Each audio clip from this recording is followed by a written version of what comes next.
प्रार्थना में सब भाग लीजिए।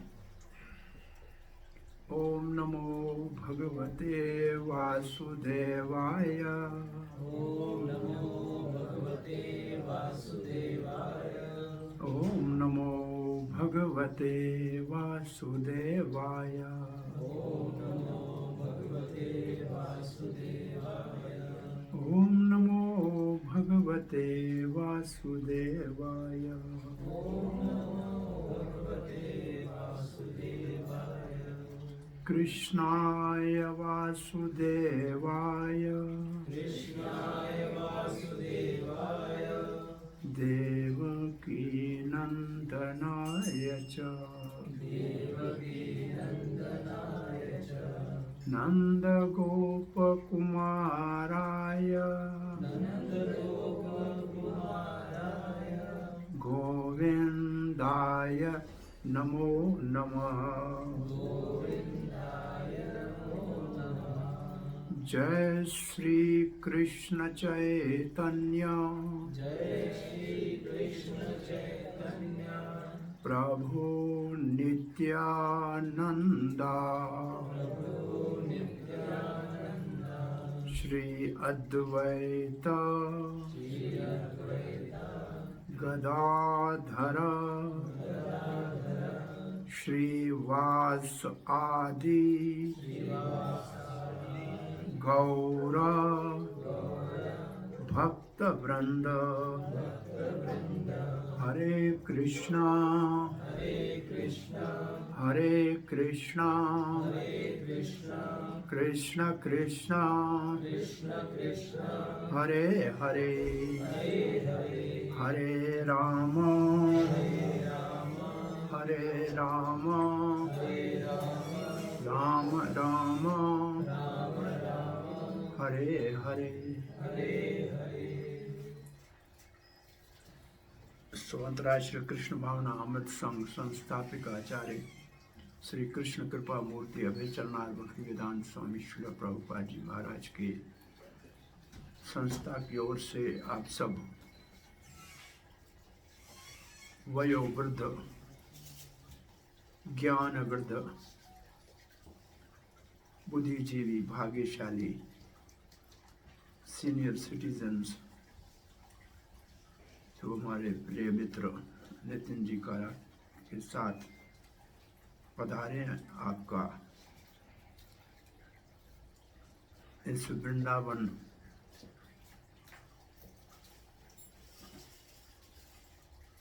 सदृश सुंदर भवन में हार्दिक स्वागत करते हैं।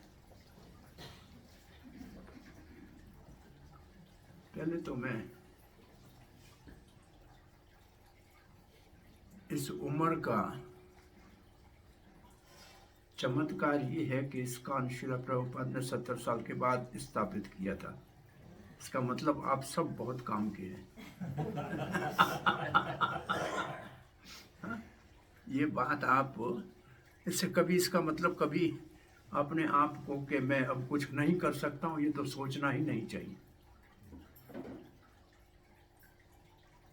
70 जन्मदिन प्रभुपाद जी ने अपना पानी के जहाज में समुद्र के ऊपर मनाया था।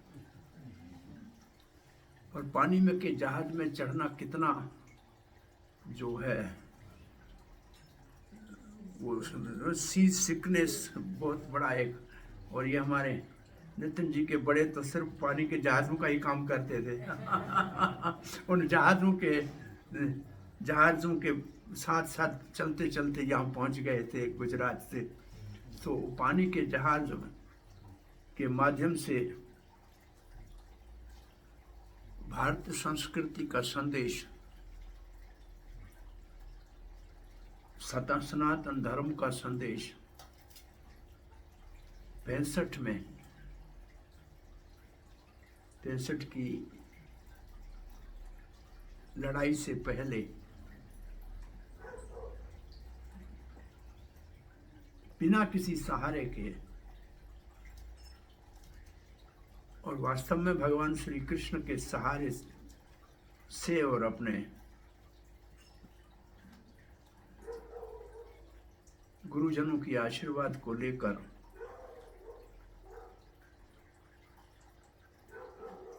एक ऐसे देश में जिससे पहले परिचित नहीं थे,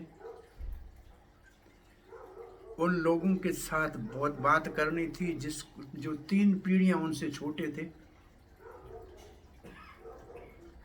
और उस समाज की सभ्यता में जाना था जो भारतीय सभ्यता और एक साधु वैष्णव के लिए तो बहुत ही जो है एक दृष्टि से देखा जाए तो अनोखी नहीं, अछूत है। उनके साथ उठना बैठना भी इतना आसान कोई भारतीय संत कर नहीं पाएगा जिनके साथ उनको उठना बैठना पड़ा। और उनके बीच में जाकर इस विश्वास के साथ कि सबके हृदय में भगवान तो वही है, भगवान तो अमेरिका का अलग नहीं है, ना रशिया का अलग है, ना चाइना का अलग है, ना भारत का अलग है, भगवान तो एक ही है। और वो सबके हृदय में बैठे हैं, और न केवल सबके हृदय में बैठे हैं, उन्होंने सबके हृदय में अपना प्रेम, अपना प्यार भर के भेजा है। कोई भी हृदय भगवान के प्यार से खाली नहीं है, बस उसको जगाना आना चाहिए। उसको, उस प्रेम को बाहर निकालने की अगर कला आती है तो वो भगवान का प्रेम सबके हृदय में भगवान ने भर के भेजा है। और भगवान का प्रेम ही परम धर्म है, एक ही धर्म है। ये मजहब शरीर के स्तर पे होते हैं। भाई किसी के शरीर का जन्म जो है मुसलमान के घर में हो गया तो वो मुसलमान हो गया, ईसाई के घर में हुआ तो ईसाई हो गया, हिंदू के घर में हो गया तो हिंदू हो गया। तो ये तो शरीर का धर्म है। और जो भगवत प्रेम है ये आत्मा का धर्म है, ये तो आत्मा का धर्म है। तो प्रभुपाद का जो मुख्य एक संदेश था कि मैं भगवत प्रेम के विज्ञान को और आत्मा के विज्ञान को आपको सिखाने के लिए आया। धर्म शरीर के होते हैं, उसके ऊपर तो संसार में बहुत बड़े युद्ध हुए हैं, बहुत बड़ी मारा मारी हुई है, बहुत बड़ा जो है अभी भी आज देखो कि झगड़े हो ही रहे हैं। लेकिन आध्यात्मिकता भारत की उससे बहुत ऊपर है।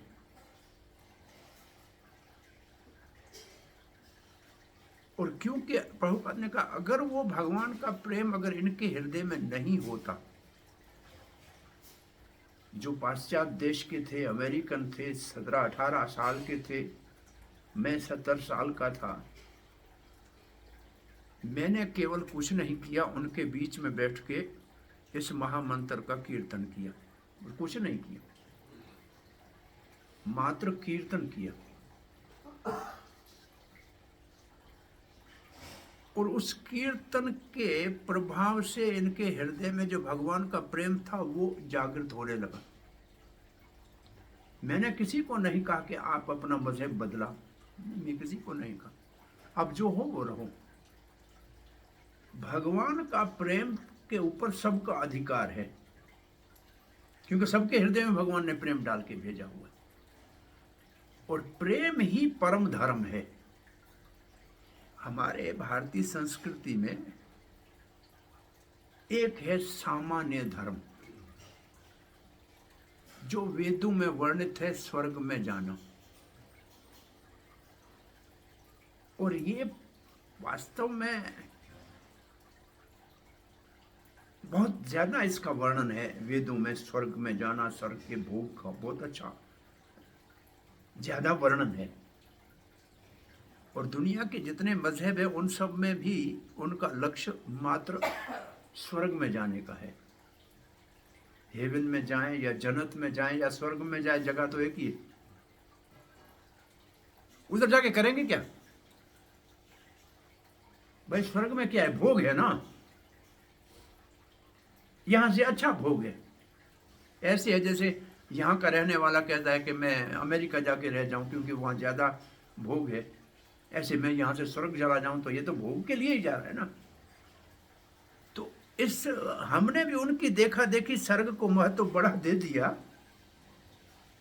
लेकिन वास्तव में हमारी कुछ संस्कृति ने हमको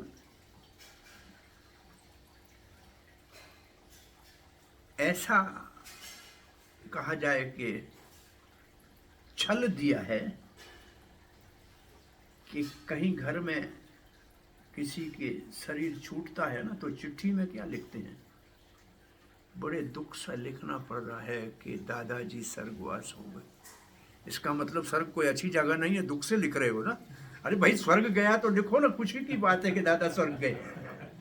इसका मतलब स्वर्ग जाना कोई बहुत बड़ा उपलब्धि नहीं है। तो ये है सामान्य धर्म वेदों में, स्वर्ग की प्राप्ति। और ये है कर्मियों का धर्म, पुण्य करो स्वर्ग में जाओ, भोग करो, पुण्य पूरा हुआ वापस दुनिया में आओ, फिर पुण्य करो, फिर स्वर्ग जाओ, बस ये चलता रहेगा चक्कर। और इसी में सब फंसे हुए हैं। ज्यादा से ज्यादा लोगों का सोच है स्वर्ग के जाने का। इससे ऊपर धर्म है ज्ञानियों का, जो भारत में बहुत बड़ा प्रचलित है, ब्रह्म में लीन होना।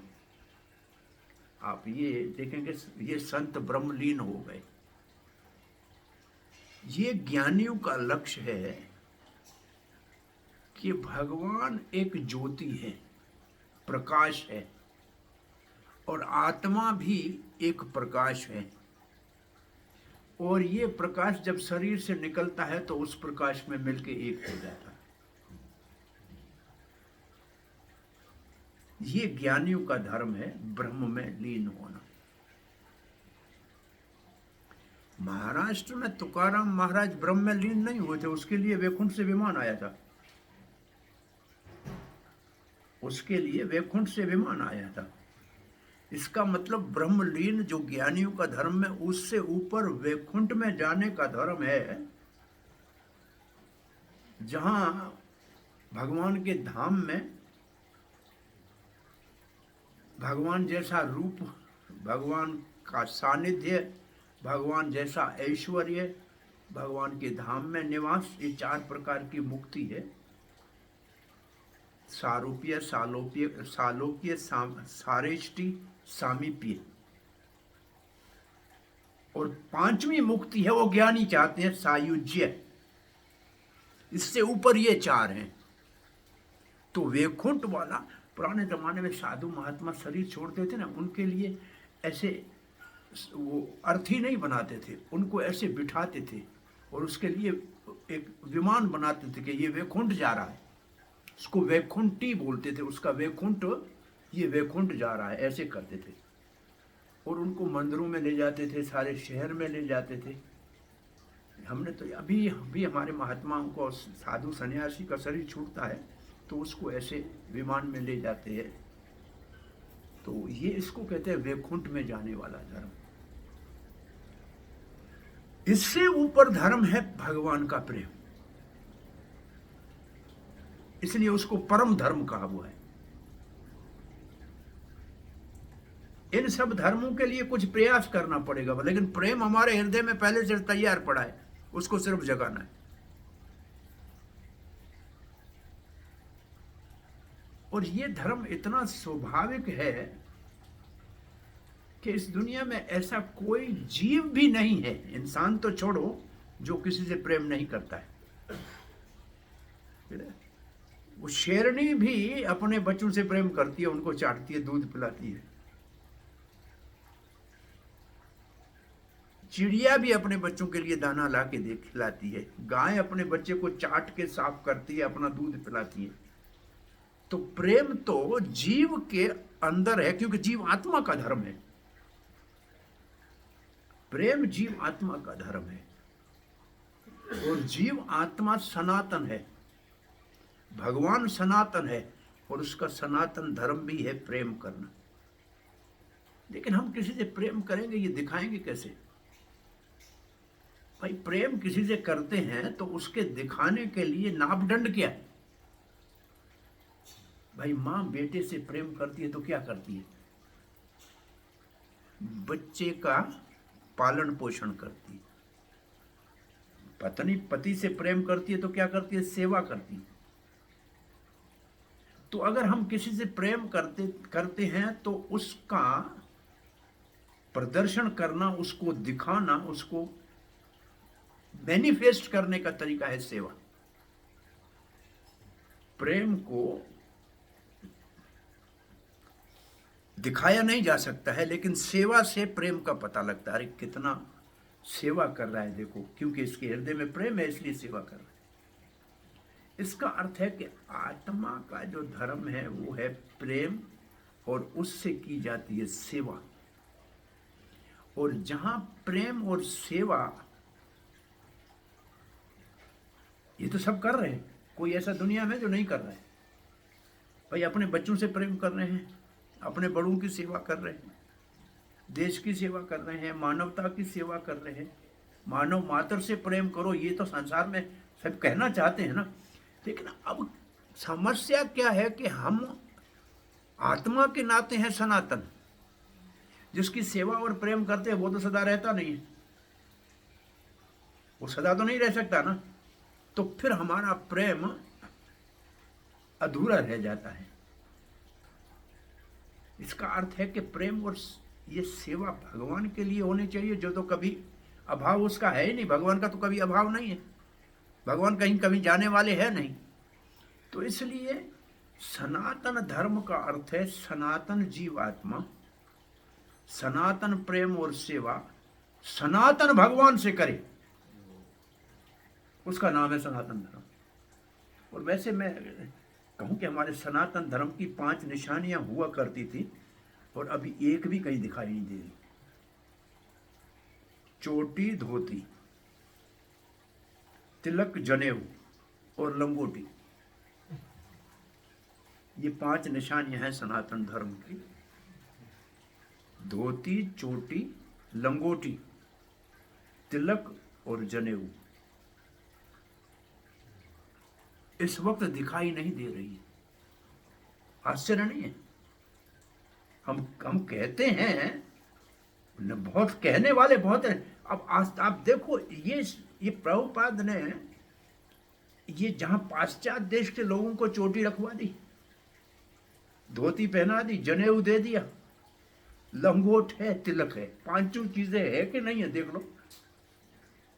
तो इसका मतलब वास्तव में सनातन धर्म के जो चिन्ह शास्त्र ने निर्धारित किए हैं वो वास्तव में भले छोटे बच्चे हैं लेकिन इसको ये धारण कर रहे हैं, दिख रहा है सामने। ये प्रभुपाद ने स्थापित किया, ये पाश्चात्य देश वाले भी कर रहे हैं।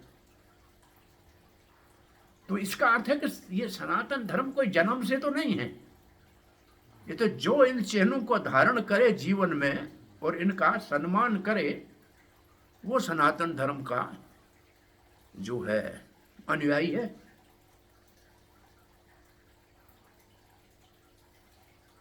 तो सनातन धर्म एक वैज्ञानिक है, किसी व्यक्ति ने शुरू नहीं किया है, अनादि है, हमेशा रहने वाला है। किसी दिन पे शुरू हुआ हो और किसी दिन में खत्म होगा, इसका ऐसा कोई वर्णन नहीं है। इसलिए वास्तव में फिर मैं वही बात कहता हूं, आपके पास जो 50 साल का जीवन का अनुभव है। प्रभुपाद ने एक पुस्तक में लिखा है, एक जगह भागवत में, कि जिस समाज में, जिस संस्कृति में, जिस देश में वृद्धों का आदर नहीं होता, अभिवादन नहीं होता।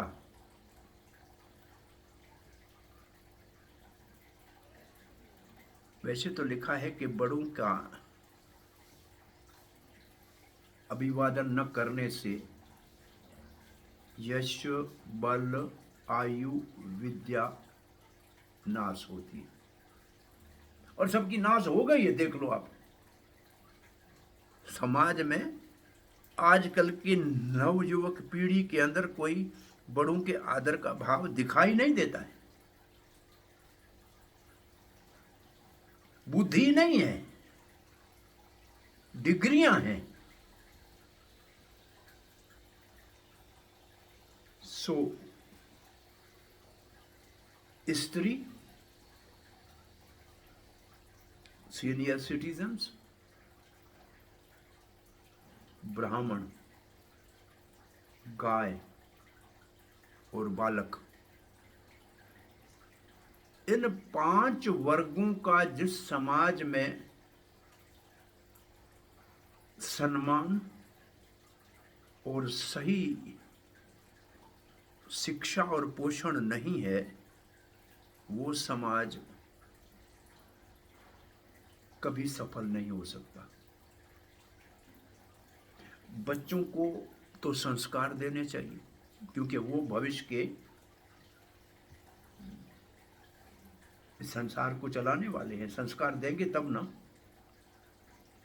एक शब्द हमारे जो आप बड़े बैठे, किसी जमाने में एक शब्द होता था, ब्रह्मचर्य।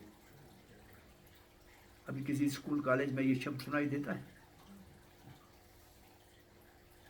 और भारतीय संस्कृति का स्टूडेंट का आरंभ ही ब्रह्मचर्य से होता है।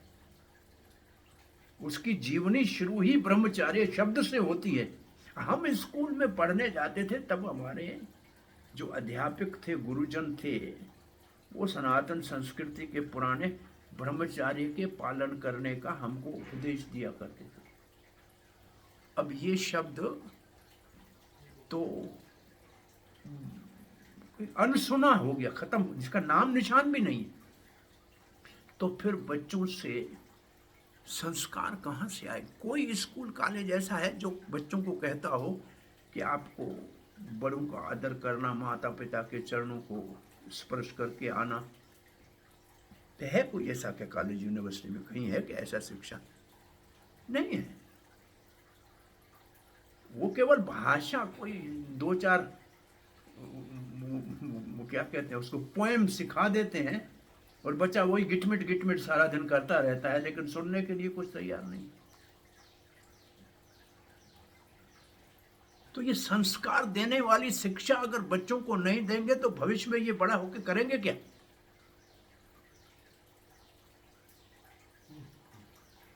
और ये शिक्षा स्कूल में जाने से पहले घर में माताजियों को देनी है। तो पहला गुरु तो माँ है। तो इसलिए नारियों का सम्मान समाज में हो और उनका दायित्व हो को बच्चों को शिक्षा देनी है बचपन में।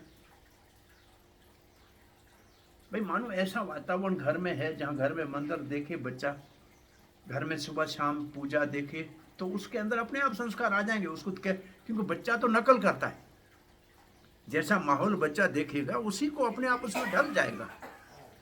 तो इस समय में घर में देवियों के ऊपर सबसे ज्यादा दायित्व है कि धर्म के किले की अंतिम दीवार हैं ये देवियां। अगर घर में थोड़ा सा धार्मिक माहौल बनाएंगी तो बच्चों में अच्छे संस्कार आएंगे। बाहर कहीं कोई सिखाने वाला नहीं है, कोई यूनिवर्सिटी, कोई कॉलेज, कोई सिखाने वाला नहीं। इसलिए बच्चों के संस्कार ठीक होंगे तो हमारा आने वाला नवयुवक जो है वो कर्मठ होगा, सदाचारी होगा, तो देश का भी भला होगा और अपना जीवन भी शुद्ध करेगा। तो और फिर पहली गुरु माता है, उसका सम्मान घर में होना चाहिए। और मातृ देवो भव, जब पढ़ के गुरुकुल से बच्चा वापस आता था तो गुरु कहता था मातृ देवो भव, तेरी माता तेरे लिए पूजनीय है। पितृ देवो भव, आचार्य देवो भव, अतिथि देवो भव, इन सबको आप आदर करना जाके, माता पिता गुरु और अतिथि, ये शब्द अब कहते हैं तो अनसुने से बच्चों के लिए है। तो नारी का जिस समाज में सम्मान नहीं है वो समाज शमशान है। जिस घर में नारी का सम्मान नहीं है, मनुस्मृति में लिखा है, वो शमशान है। तो बच्चे, स्त्रियां और फिर गाय, इस संस्कृति जो एक वर्ण है वैश्य, जैसे शरीर में पीछे रीढ़ की हड्डी होती है ना, जिसके ऊपर सारा शरीर का ऊपर हिस्सा टिका हुआ है, ये शरीर, ये दिमाग जिसके अंदर खोपड़ी जिसमें बुद्धि है, वो उस रीढ़ की हड्डी के ऊपर टिका हुआ है। वो समाज के रीढ़ की हड्डी है वैश्य, और उसका काम है कृषि, गौरक्षा, वाणिज्यम। उसमें बीच में रखा है गौरक्षा, आगे रखा है कृषि, गाय के ऊपर, बैल के ऊपर आधारित कृषि, और पीछे रखा है वाणिज्यम, उस कृषि से उत्पादन और गाय के जो गव्य पदार्थ है उनसे वाणिज्य करे। ये दोनों चीजें, और एक गाय के ऊपर ही बीच में गाय रख के दोनों तरफ ये रखे कि गाय के ऊपर आधारित कृषि और गाय और कृषि से उत्पादन वाले वाणिज्य करें।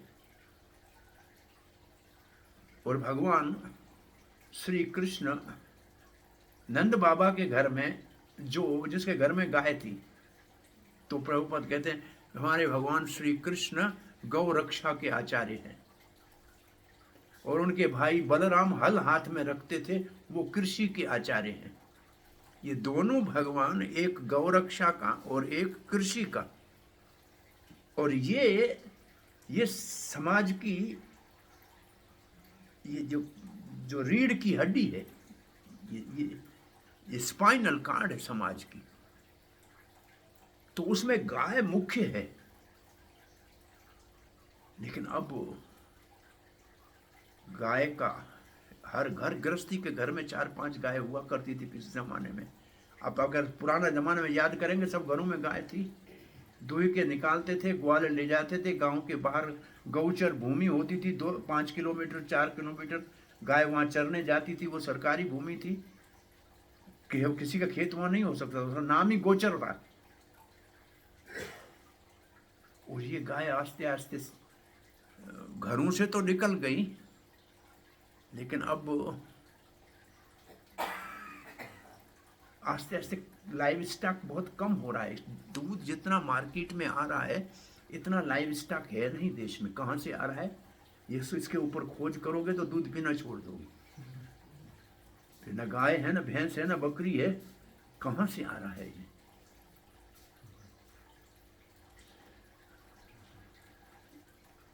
बड़े शहरों में तो गाय रखना मुश्किल है, कुत्ता रख सकते हो, गाय नहीं रख सकते हो। क्या ये संस्कृति का पतन हुआ है? घर में गाय नहीं रख सकते कहेंगे, कहां से ये संस्कृति आई? गाय के दूध में वो सूक्ष्म पदार्थ हैं जिससे हमारे सोच विचार का जो उत्थान होए, और पहले एक कहावत होती थी कि सादा जीवन ऊंच विचार, तो ऊंच विचारों के लिए गाय का दूध आवश्यक है। अब उच्च विचार है ही नहीं कहीं, क्योंकि गाय का दूध ही नहीं है, तो उच्च विचार कहां से आएंगे? अब जीवन उच्च कर दिया है हमने, और विचार हमारे बहुत नीच हो गए हैं, बहुत नीचे आ गए। गाय भगवान को प्यारी है भाई। जो धरती से और गाय से नहीं जुड़ा, वो भगवान से जुड़ नहीं पाएगा। तो अब गाय घरों में रख भी नहीं सकते हैं, फ्लैट हो गए, कहाँ घर में रखें गाय? जमाना ऐसा जो हमारा अब रहने का जो, तो इसलिए गाय की हॉस्टल बना दो कहीं, चाहे कहीं गौशाला बनी हुई हो, या आप भाई अभी भी दूध तो बाजार से ही ले रहे हो, पैसा खर्च कर रहे हो कि नहीं कर रहे हो? हासिल में गाय लेके रख दो अपनी, और उसके चारे का और व्यवस्था करो, उसका दूध आपके घर में आएगा। और ये पुराने ज़माने में हमारे हमारे बड़ों का ज़माने में ऐसे होता था, गाय हमारी होती थी, बाहर ग्वालों के पास होती थी, देखभाल वो करते थे, आधा आधा उसका दूध या उसका सामान हमको दे के जाते थे। तो आपको कम से कम अपनी गाय का दूध तो घर में आएगा, और कोई मुश्किल नहीं, उतने में ही पड़ेगी अगर अच्छी तरह से बाद में देखेंगे तो, लेकिन शुद्ध चीज मिलेगी। ये एक हरियाणा के जो एक सेमिनार हुआ था गौ रक्षा का, उसमें कहा था अब घरों में नहीं रख सकते तो हॉस्टल बना लो। भाई बच्चे भी तो हॉस्टल में जाते हैं ना पढ़ने, उनका भी खर्चा करते हैं ना, तो गाय हॉस्टल में, गायों की हॉस्टल बना दो, और वहां से आपका दूध आपके घर में आ जाएगा। आपको उस गाय को मेंटेन करना है, आपकी गाय हो गई। और फिर ब्राह्मण जिसका काम है ये जो हम आपके साथ कर रहे हैं, कुछ समय हमको धर्म और शास्त्र का मार्गदर्शन करें, जिससे हमारे जीवन में शांति, संतुष्टि और सफलता मानव जन्म की प्राप्त करने के लिए हम विचार कर सकें। गो ब्राह्मण हिताय भगवान के अवतार का मिशन स्टेटमेंट है, गो ब्राह्मण हिताय जगत हिताय गोविंदाय नमो नमः। पहले गौ और फिर ब्राह्मण का हित। जरासंध मगध का राज्य था, ये जो हमारी आजकल की पटना है ये मगध प्रदेश है। इसकी दो बेटी कंस के साथ विवाही हुई थी, और श्री कृष्ण ने जब कंस मामा का वध कर दिया तो जरासंध 17 अक्षौणी सेना लेकर आया, आक्रमण किया। 17 बार उसकी सारी सेना को समाप्त करके हराया, उसको जीवित छोड़ दिया। बलराम जी मारने के लिए उठा लेते मूसल, कृष्ण कहता है हमारे मामे का ससुर है मत मारो। बोला मामा को मार दिया, मामे का ससुर को नहीं मारो, इसमें क्या। बोला हम कहाँ कहाँ जाके बदमाशों को ढूंढेंगे, ये इकट्ठा करके यहाँ लाता रहेगा, हम मारते रहेंगे। भाई हमारे को धर्म स्थापन करना है, अधर्म नाश करना है।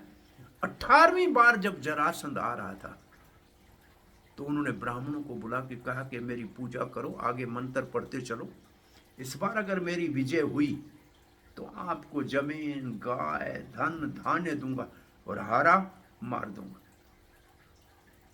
ये समाचार श्री कृष्ण को मिला कि जरासंध इस बार ब्राह्मणों को हराया तो मार देगा, मैं तो ब्राह्मणों की रक्षा के लिए अवतार लिया है। वो 18वीं बार भगवान रण छोड़ के भाग गए, नाम रण छोड़ रख दिया अपना, लेकिन क्योंकि ब्राह्मण को नहीं मारना था तो रण छोड़ अपने आप को कह दिया। वो अभी भी डाकोर में रण छोड़ रहा है कि पूजा होती है। तो ब्राह्मण समाज में जैसे सारे शरीर में इस सर की जरूरत है, ये बुद्धि है तो शरीर चलेगा, ऐसे समाज में ब्राह्मण सर का काम करता है, छोटा बराबर होता है लेकिन सारे शरीर को चलाता है।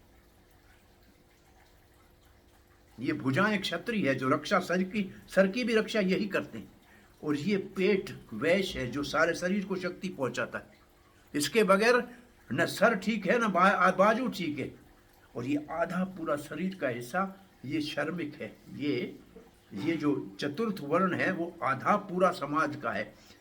समाज में सबसे ज्यादा वो होते हैं, लेकिन वो सबको उठा के चल रहे हैं, उसके बगैर तो शरीर चलेगा ही नहीं। ब्राह्मण भी नहीं चल सकता है, क्षत्रिय भी नहीं चल सकता है, वैश्य भी नहीं चल सकता उसके बगैर, उसकी भी तो आवश्यकता है। लेकिन इन तीनों का पालन कौन करता है? वैश्य। पेट में भोजन जाता है तो पांव को ताकत मिलती है, हाथ को मिलती है, माथे को मिलती है। तो समाज में फिर भी सबको चलाने वाला ब्राह्मण है, इसलिए ब्राह्मणों का समाज में सम्मान होना चाहिए। लेकिन आप देखें अब है नहीं। हम कभी ऐसे कहते हैं, शादी तो सब जगह हो ही रही है, दुनिया में होती है। शादी 5 स्टार होटल में भले करें, शादी के ऊपर 25-50 लाख खर्चा कर देंगे, वेदी में ब्राह्मण जो पढ़ाने आएगा उसको 1100 रुपये के भी ऊपर भी हिसाब करेंगे। अरे महाराज इतना क्या करेगा? आपने देखा है कभी अच्छी तरह से? मैं आश्चर्य से कहता हूं कि अरे वो पढ़ता, वो जब हाथ बंधवाता है तब शादी मानी जाती है, तो सबसे महत्वपूर्ण तो वो है ना। उसको तो बेचारे को कहीं से पकड़ के 2 मिनट लाएंगे, जो दिया दिया भगाया।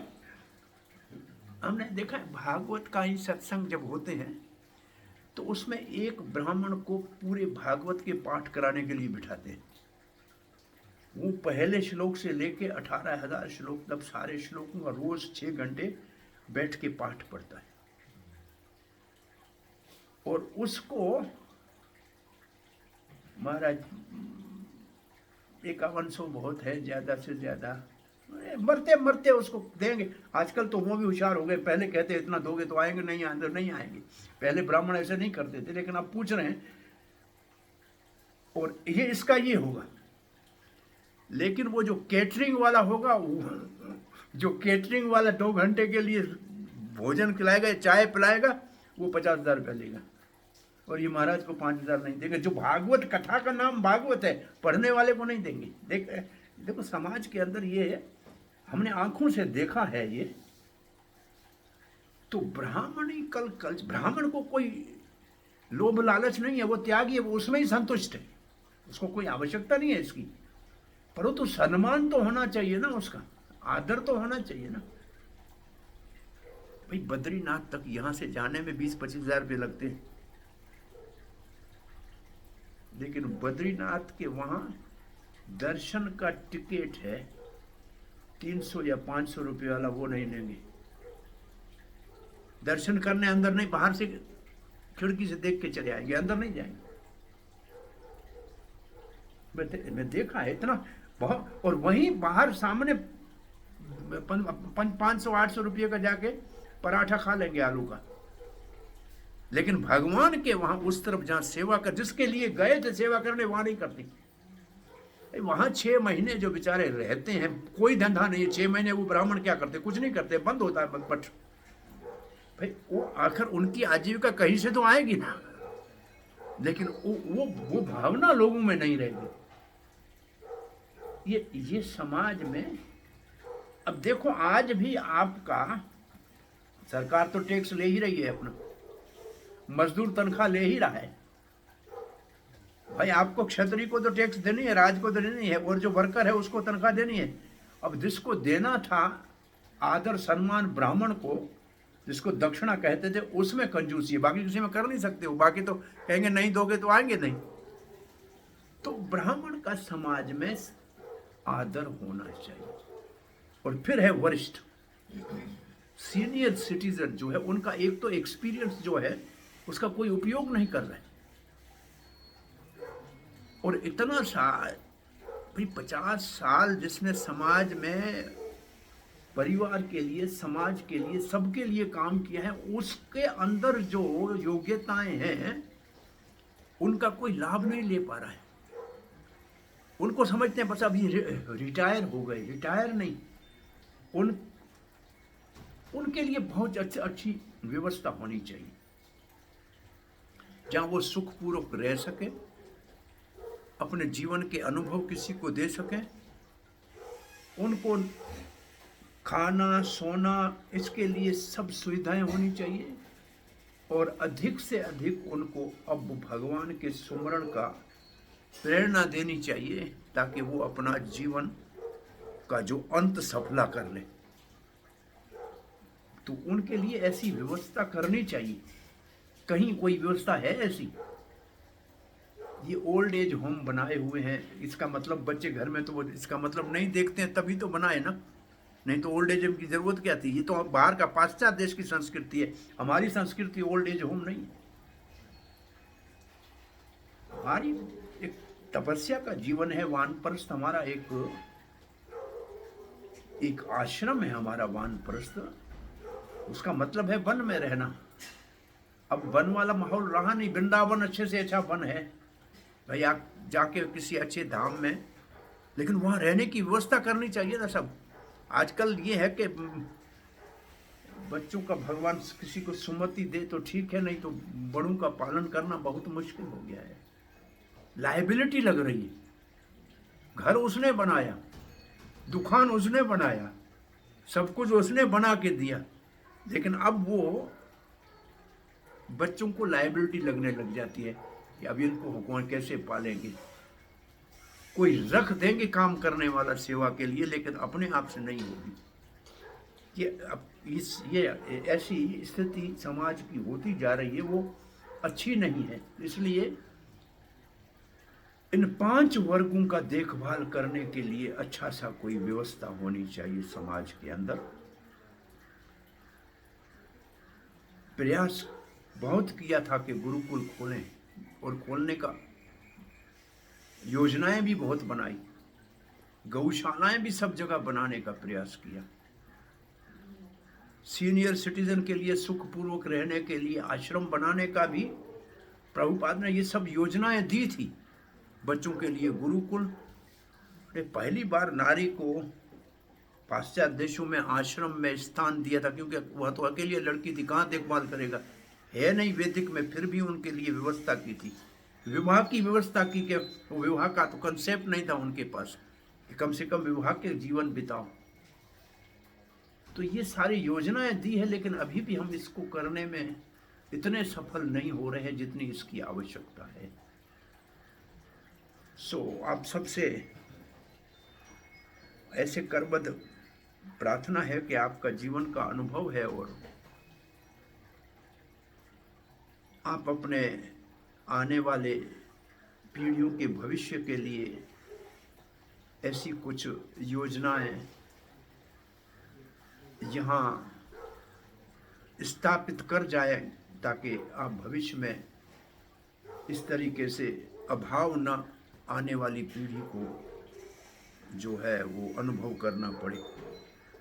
कभी कभी हमको सोचना चाहिए कि हमारी आने वाली पीढ़ियों के लिए हम क्या छोड़ के जा रहे हैं, संस्कार क्या छोड़ के जा रहे हैं। पैसा धन गाड़ी मोटर तो छोड़ के जा रहे हैं, लेकिन भविष्य में बड़ों के आदर करने वाला संस्कार छोड़ के जा रहे हैं क्या।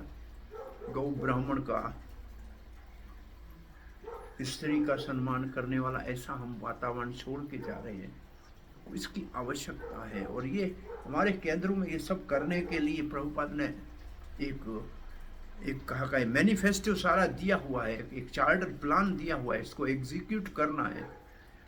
अब ठीक है, हमारे नौजवान बच्चे जितने हैं ये अपने परिश्रम से जितना होता है वो कर रहे हैं, लेकिन फिर भी आप लोगों की सहायता की ज़रूरत है। बड़ों के सहायता के बगैर कोई काम, कहते वो हनुमान जी बड़े बलवान तो थे, लेकिन जब तक जामवत जी ने उनको आशीर्वाद नहीं दिया और प्रेरणा नहीं दी, तब तक वो समुद्र लांग के नहीं गए।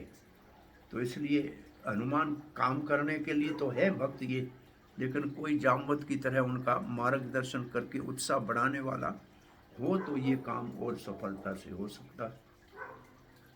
मेरे ख्याल में इतना समय बहुत है, और बातें चीतें करेंगे, और कोई कुछ प्रश्न जिज्ञासा है तो उसके ऊपर चर्चा करते हैं।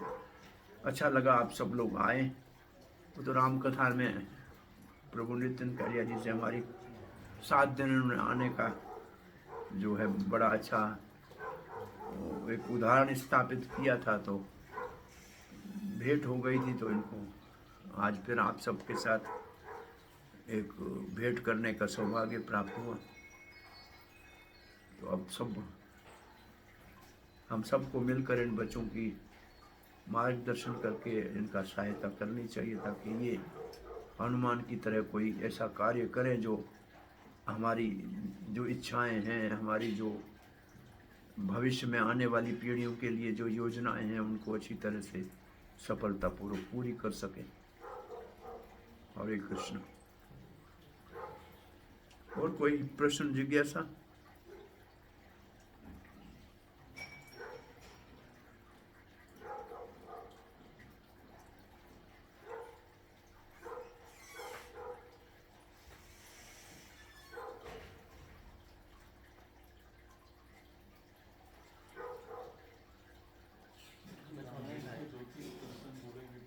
जी, रामायण के एक 2-4 प्रसंग अच्छे से वहाँ पे कथा में बहुत बढ़िया अपने खेला था, जो कोई नहीं थे मेरे साथ।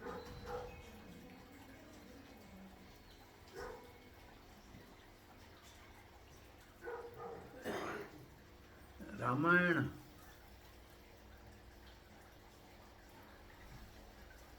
एक अच्छे पुत्र, एक अच्छे पति, एक अच्छे भाई, एक अच्छे राजा, उसका एक मर्यादा का स्थापना करने का शास्त्र है।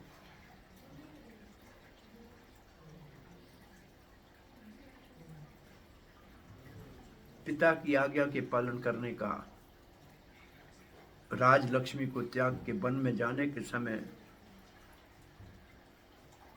राम जी जब आए थे और उनको कहा गया कि अब आपका राज तिलक नहीं होगा, तो उनका चेहरा दुखी नहीं हुआ। लिखा है रघुकुल दीपक, जैसे दीपक चमकता है ऐसे चमक रहा था। फिर जब कहा कि अब आपको 14 साल वनवास जाना पड़ेगा, तो और रघुकुल मणि कह दिया। उनका चेहरा, भाई दीपक की तो बाती भी और तेल खत्म हो सकता है, वो तो दूसरे के ऊपर निर्भर है, मणि तो अपने आप चमकती है ना, रघुकुल मणि। वो शांत और चमक रहे थे। और विदाई के समय लिखा है कि जा रहे थे तो भानु कुल भानु, सूर्य के कुल में सूर्य के समान चमकते हुए जा रहे थे, रोते बिलखते हुए दुखी होकर नहीं जा रहे थे। तो ऐसे पिता की आज्ञा का पालन हिस्सा लेने में तो हो सकता है, लेकिन इतनी बड़ी त्याग और बलिदान करना सबके लिए संभव नहीं है। लेकिन इस मर्यादा का पालन राम जी का जो है, अभी भी प्रेरणा है बहुत से भविष्य के आने वाले बच्चों के लिए कि बड़ों की आज्ञा का पालन करने वाले अमर हो जाते। ये तो भगवान थे, लेकिन वो विठल भगवान के बाहर ब्राह्मण, क्या नाम उसका, पुंडलिक, वो बड़े पिताजी की सेवा के लिए लगा हुआ था, तो भगवान बाहर प्रतीक्षा कर रहे थे। तो इसका मतलब है कि वो श्रवण है तो माता पिता को लेके सेवा कर रहा था, तो आज भी अमर उसकी जीवनी है ना। भगवान तो अपनी जगह पे है। तो बड़ों की आज्ञा का पालन करना, अब ये हमारे बहुत बड़ा, और भाइयों के प्यार का ऐसा अद्भुत ये शास्त्र है।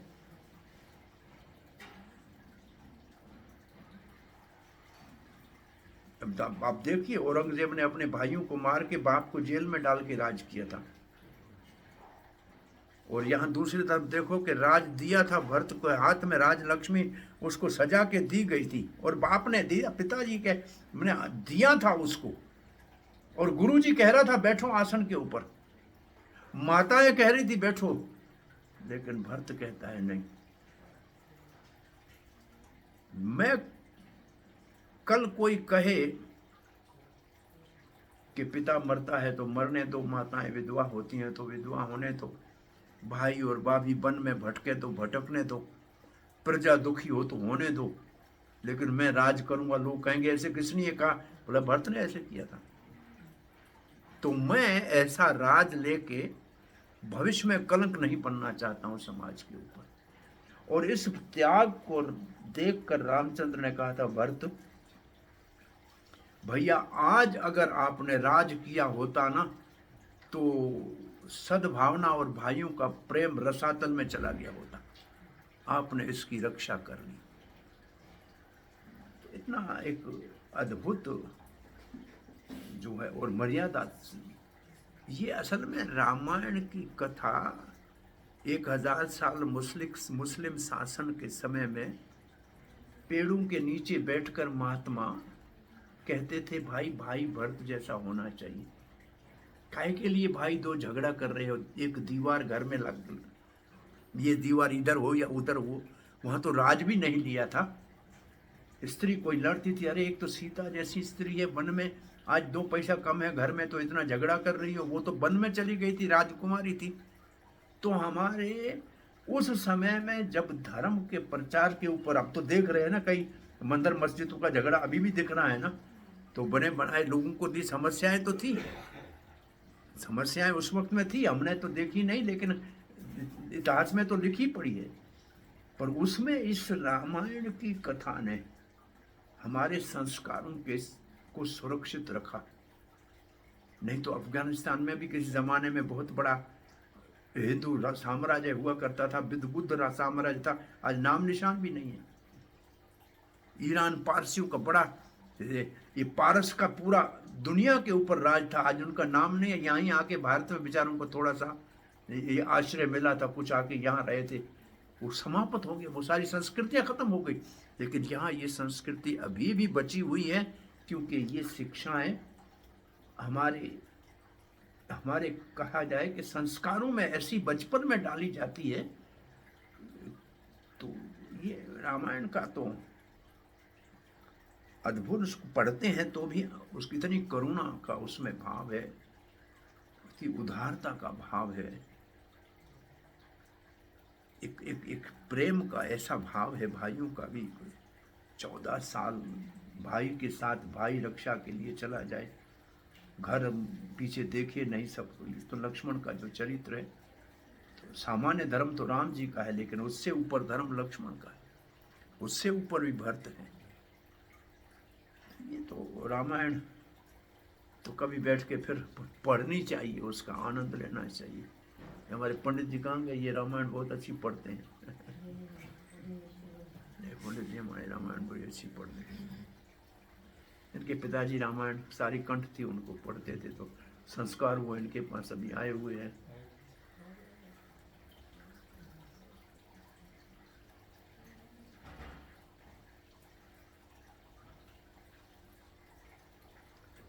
और कोई प्रश्न जिज्ञासा?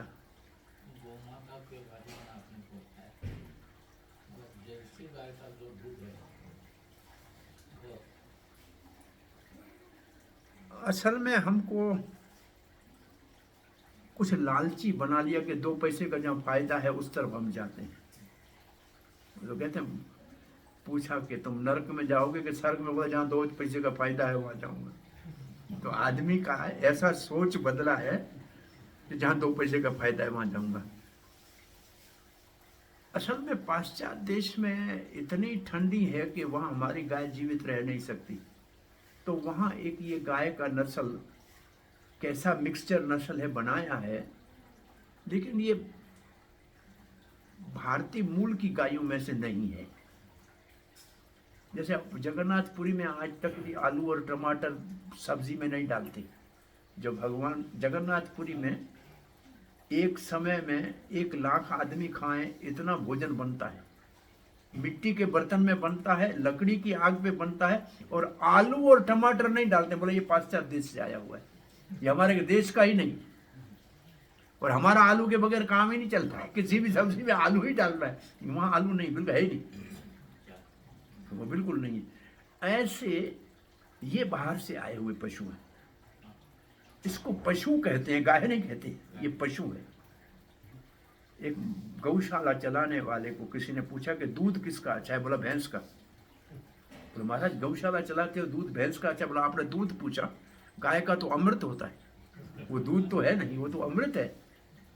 तो ये क्या है? जर्सी का दूध है, अमृत नहीं, गाय का अमृत है।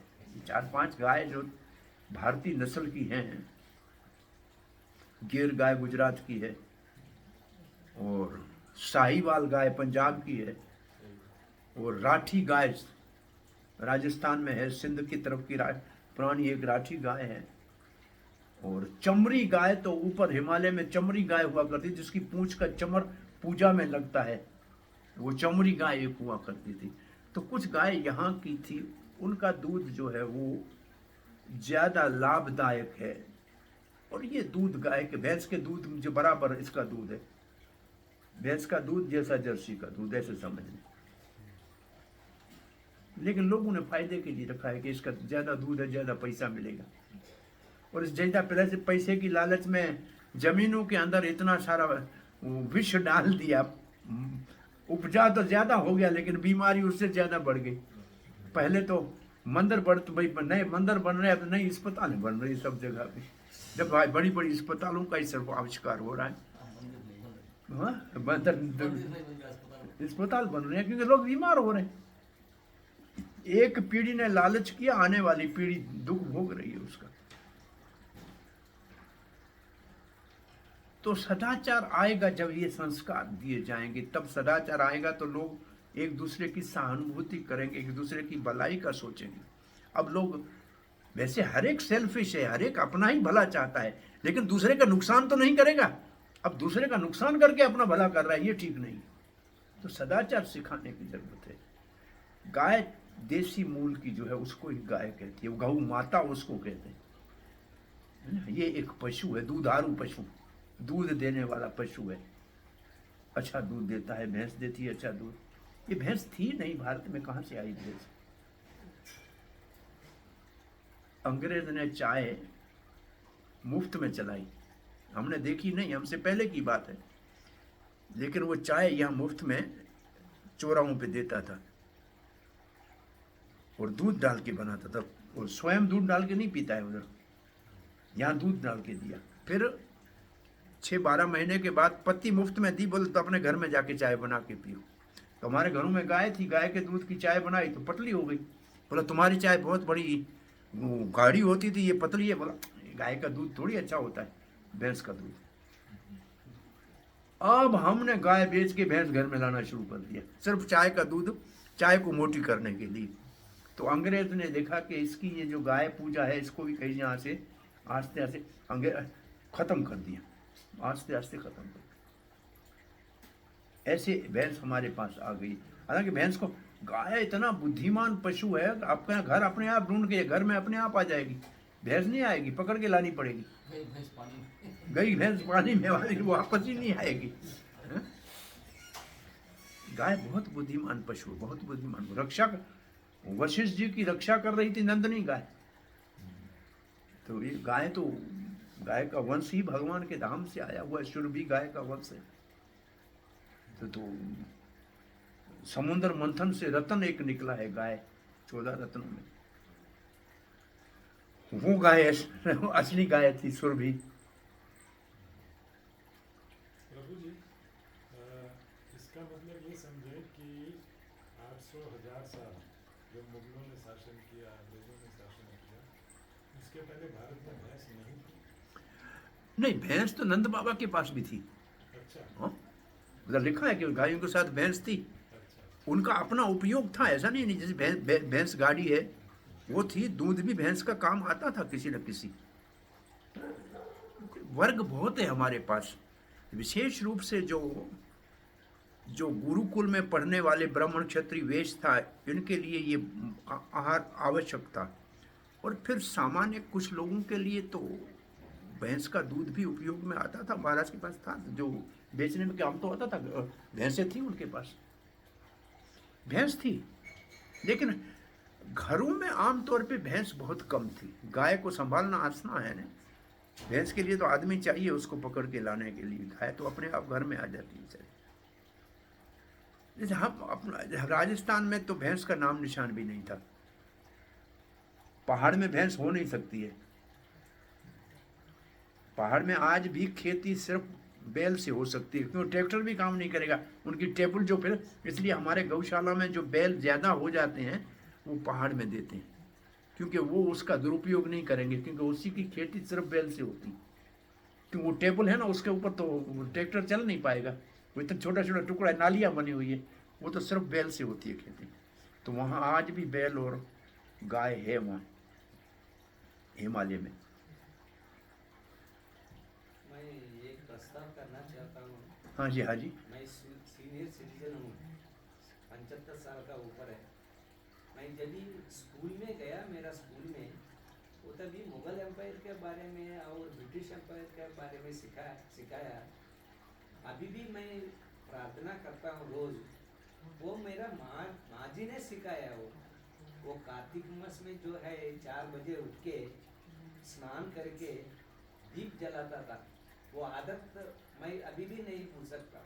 वो कल्चर कैसा ला सकता है? वही मैं कह रहा हूँ, ये माताओं के ऊपर सारा दायित्व है कि घर के अंदर धार्मिक माहौल रखेंगे तो हमारे बच्चों में वो संस्कार आएंगे। अब धर्म के किले की अंतिम दीवार ये देवियां हैं, इनके ऊपर अगर घर में संस्कार सिखाए जाएंगे। अब हमारा पूरा कार्तिक का महीना रोज दीपदान होता है मंदिर में, और एक दामोदर भगवान की अष्टक होता है और दीपदान रोज होता है। ये संस्कार पुनः, जैसे हम कभी कहते हैं कि जैसे गणेश चतुर्दशी महाराष्ट्र में सबसे मशहूर है, क्योंकि यहाँ लोकमान्य तिलक जी ने जो है उस समय एक समूह को इकट्ठा करने के लिए किया था। ये पॉलिटिकल असल में वो एक उद्देश्य था, लेकिन कम से कम भाई किसी बुद्धि के देव के माध्यम से तो था, अच्छा था। फिर मैं कहा, जहाँ जब रामलीलाएं होती थी, जो नवरात्रे आते हैं, दशहरे से पहले 9 दिन और रामनवमी से पहले रामलीलाएं होती थी।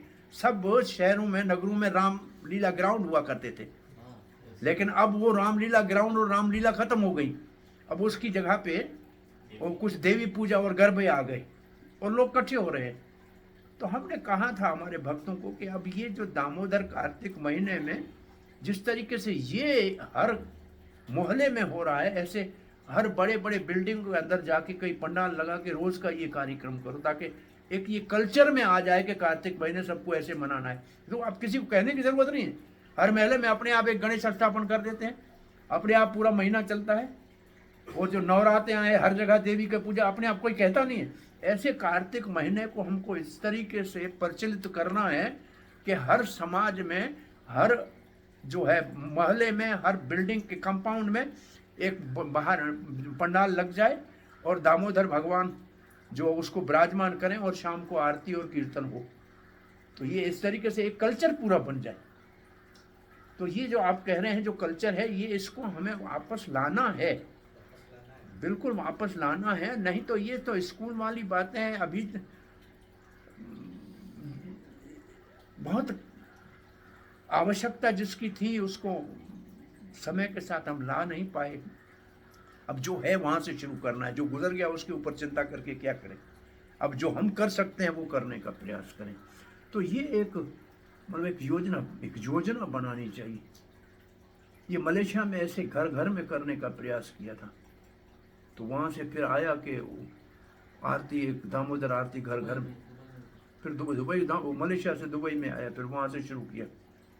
तो इसको प्रयास किया, लेकिन वो भी एक ठीक है, अच्छा है। उसमें कुछ लोग जुड़ जाते हैं, साल में एक बार ही बुलाते हैं। लेकिन ये कॉलोनी में एक दो भक्त जहाँ भी जिस कॉलोनी में, वहाँ एक ये आयोजन करके पूरा महीना चला है, तो लोगों की आदत हो जाए। 1 साल 2 साल उसके बाद एक ही कल्चर हो जाए, तो पॉजिटिव की तरफ वापस लाएं जो लोग चले गए हैं, क्योंकि ये शुद्ध भावना से सारा होगा। तो भक्तों की तरफ से समझाए तो ये अच्छा कल्चर एक वापस आ जाएगा।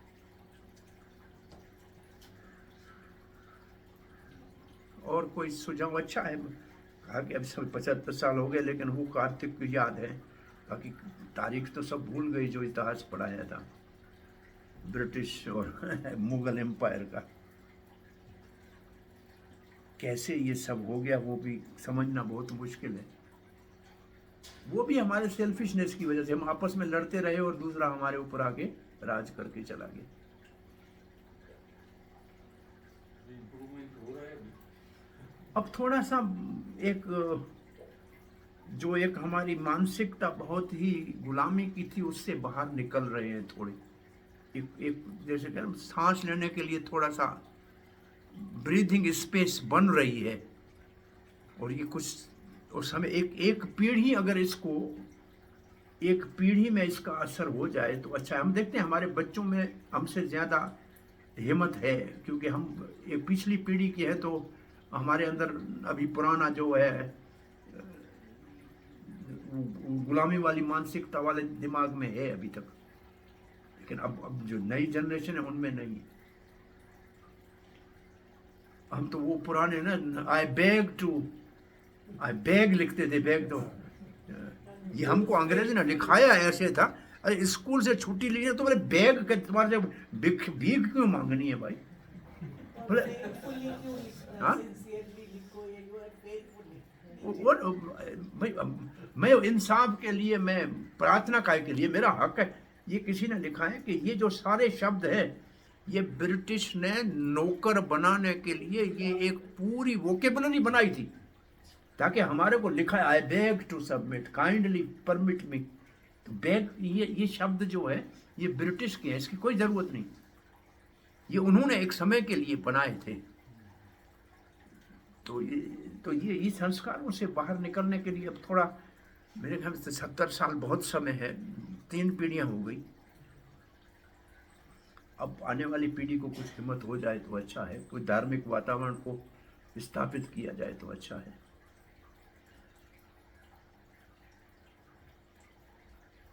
हरे कृष्णा।